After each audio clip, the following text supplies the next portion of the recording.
3 जून 1963 को उत्तर प्रदेश के गाजीपुर जिले में स्वतंत्रता सेनानी के घर एक लड़के का जन्म होता है जिसका नाम रखा जाता है मुख्तार अंसारी। बड़ी खुशियों की लहर थी, बड़े प्यार से उसका नाम मुख्तार अंसारी रखा जाता है। वेब सीरीज, इसी बात पे एक सीरीज याद आती है, वेब सीरीज मिर्ज़ापुर, तो आप सभी ने देखी होगी। कालीन भैया को भी आप जानते होंगे, उनका धंधा, उनका रुतबा, उनका अपराध, सब कुछ एकदम लल्लन टॉप हुआ करता था।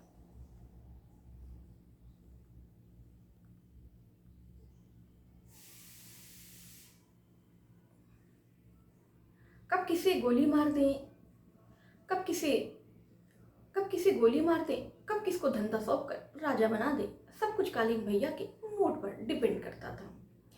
जिधर से गुजरते इलाके में लोग उनको खड़े होकर सलामी देते, क्योंकि जाहिर सी बात है बड़े लोग थे। कब किसको मार दे, कब क्या कर दे, डर खौफ तो हर किसी के अंदर था। कालीन फिल्म में कैरेक्टर है, लेकिन मुख्तार अंसारी रियल कालीन भैया हैं।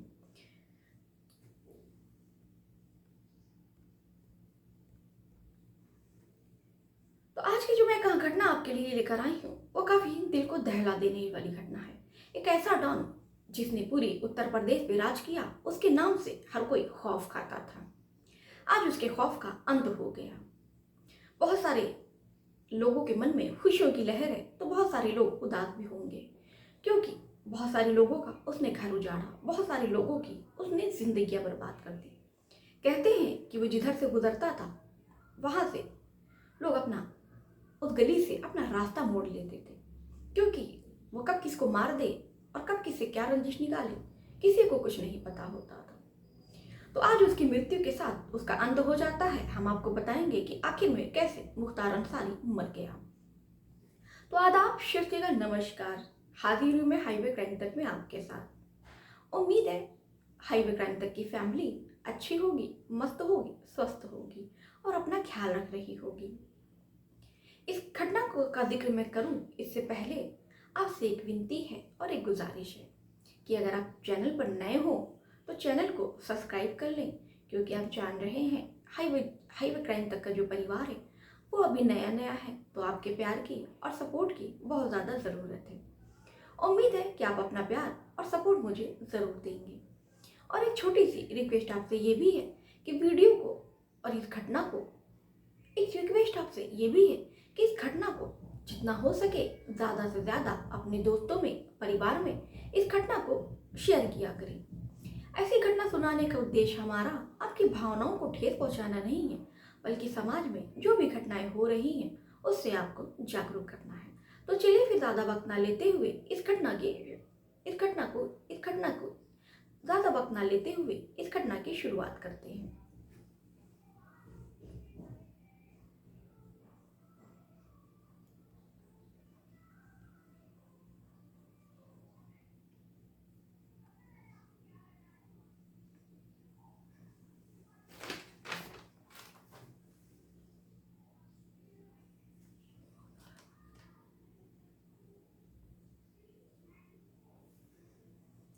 मुख्तार अंसारी का जन्म उत्तर प्रदेश के गोरखपुर जिले में 1963 में होता है।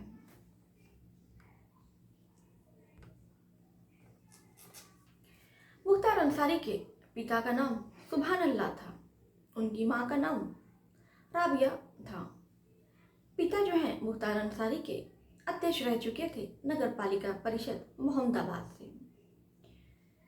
किसके दादा है?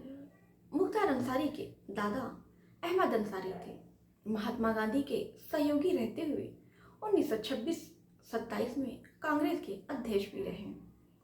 मुख्तार अंसारी के जो नाना थे वो ब्रिगेडियर उस्मान आर्मी में थे और उन्हें वीरता के लिए महावीर चक्र से सम्मानित किया गया था, जिन्होंने 1947 की लड़ाई में, आज़ादी की लड़ाई में भाग लिया था और वो शहीद हो गए थे। और यहाँ तक कि हमारे देश के पूर्व राष्ट्रपति हामिद अंसारी जी मुख्तार अंसारी के चाचा लगते हैं। तो जो मुख्तार अंसारी का बैकग्राउंड है काफ़ी अच्छा बैकग्राउंड रहा है, लेकिन कोई सोच और समझ नहीं सकता था कि एक दिन ये जो इतना छोटा सा बच्चा है इतने संपन्न परिवार से आता है, जिसकी ख्याति देश में मशहूर है और एक जिनका परिवार है काफ़ी बड़ा था, काफ़ी पढ़ा लिखा परिवार था। और उसी घर परिवार में जिस परिवार में हर किसी ने देश का नाम रोशन किया, अपने परिवार का नाम रोशन किया, उसी परिवार में एक ऐसा बेटा भी जन्म लेगा जो बिल्कुल उस परिवार का नाश कर देगा। तो ऐसे ही मुख्तार अंसारी का गोरखपुर में जन्म हो जाता है और कैसे वो जुर्म की दुनिया में कदम रखता है ये हम आपको आगे बताएंगे। सब कुछ अच्छा चल रहा था। मुख्तार अंसारी को शुरू से ही, बचपन से ही पढ़ने में उनका काफ़ी रुझान नहीं था। तो ज़्यादातर वो कॉलेज है पढ़ने में बहुत कमज़ोर थे, इसीलिए उनका मन नहीं करता और वो उधर पढ़ते भी नहीं। हाँ, लेकिन मुख्तार अंसारी को बचपन से ही क्रिकेट का बहुत शौक था। वो जब भी उनको समय मिलता वो क्रिकेट खेला करते थे।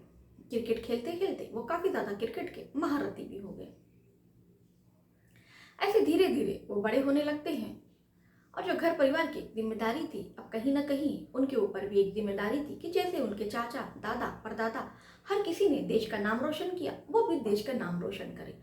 लेकिन कहते हैं ना, बड़े घर का बेटा था, इधर उधर पहले छोटे मोटे गुंडागिरी में इनके साथ मारपीट करता, लेकिन किसी को नहीं पता था। घर परिवार वाले भी ज़्यादा कुछ नहीं कहते, लेकिन क्या पता था ये छोटी मारपीट करते, गुंडागिरी करते करते एक दिन उत्तर प्रदेश का सबसे बड़ा मोस्ट वांटेड गुंडा बन जाएगा।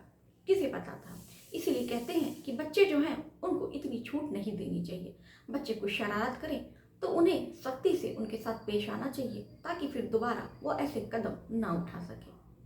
अब इसमें किसकी गलती थी, परिवार वालों की या किसकी, ये तो हम आपको स्पष्ट तौर से नहीं बता सकते।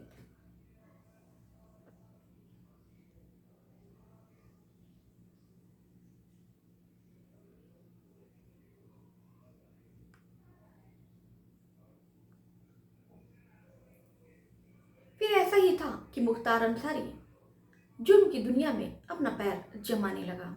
मुख्तार अंसारी के खिलाफ एक साथ मुख्तार अंसारी के खिलाफ कई आपराधिक मामले दर्ज हैं। 15 हत्या के मामले दर्ज हैं। 1990 में मुख्तार अंसारी ने अपना खुद का एक गैंग खड़ा कर लिया। उसने कोयला खान, रेलवे जैसे कामों में 100 करोड़ का कारोबार कर लिया। फिर वह गुंडा टैक्स जबरन वसूली के धंधे में आ गया। उसे उस वक्त पूर्वांचल में दो बड़े ही उस वक्त पूर्वांचल में दो बड़े ही गैंग राज करते थे, ब्रजेश सिंह और मुख्तार अंसारी। दोनों गैंग एक दूसरे के जानी दुश्मन थे। मुन्ना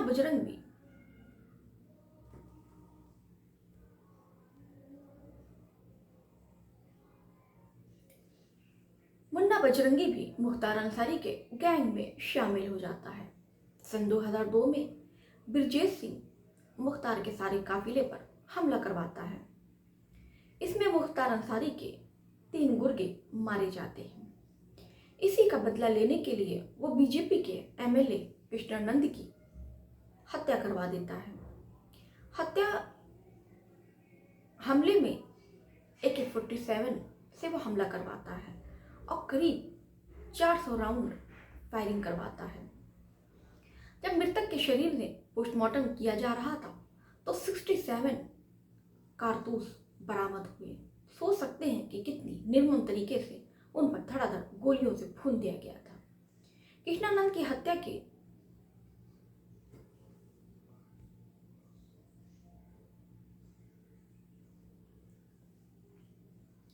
कृष्णानंद की हत्या हुई उस वक्त मुख्तार अंसारी जेल में था। उसने ये सब जो जितनी भी वारदात हैं उसने जेल में से रह कर इस वारदात को अंजाम दिया था।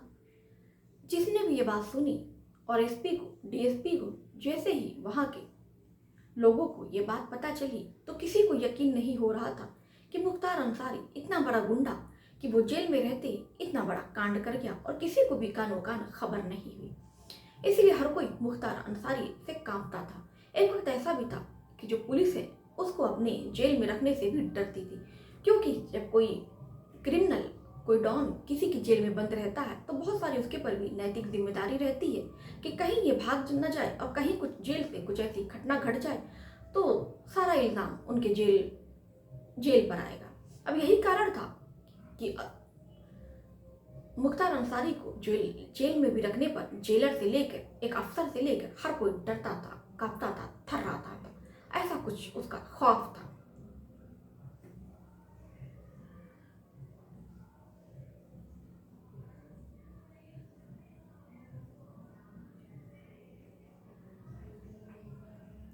सन 2004 में डीएसपी, कौन से डीएसपी थे यार?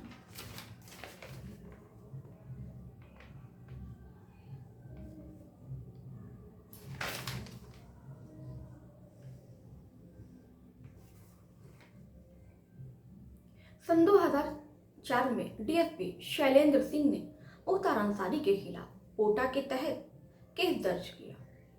सन 2012 में संगठित केस चलाने के आरोप में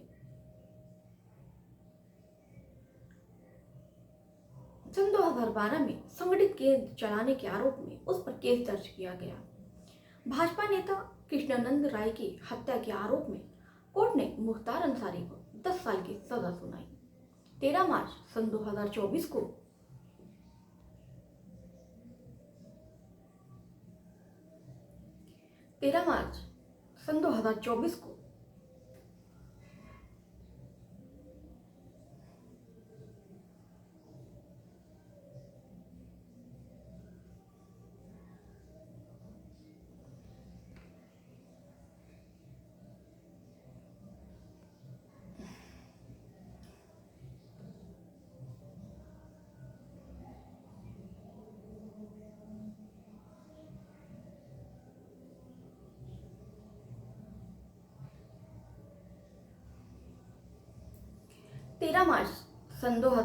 को ऑनलाइन लाइसेंस केस में मुख्तार अंसारी को उम्र कैद की सजा होती है।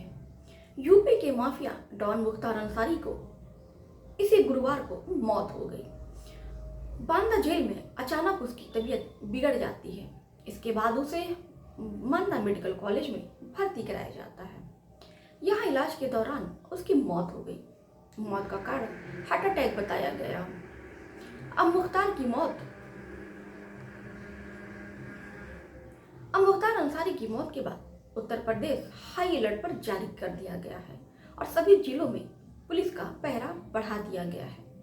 आखिर में इस सब का नतीजा क्या निकला? मुख्तार अंसारी पिछले 12 साल से जेल में बंद है और वो जेल से भी जितनी भी घटनाएं हो रही थी और जितनी भी हत्याएं हो रही थी वो जेल में भी नहीं रुकता है और जेल से इन सारी कारनामों को अंजाम दे रहा था। तो कहीं ना कहीं मुख्तार अंसारी की मृत्यु के साथ ये जो खेल था, तमाशा था, गुंडागिरी थी जो जेल से भी चल रही थी, इसका अंत होता है। तो दोस्तों, ये घटना आपको कैसी लगी आप हमें कमेंट बॉक्स में करके जरूर बताइएगा और इस घटना पर आपकी जो भी राय है आप कमेंट बॉक्स में करके जरूर लिखिएगा। तो चलिए फिर मिलते हैं किसी और घटना के साथ, किसी और क्राइम के साथ। अगर आपने हमारे चैनल को अभी सब्सक्राइब नहीं किया है तो हमारे चैनल को सब्सक्राइब कर लें।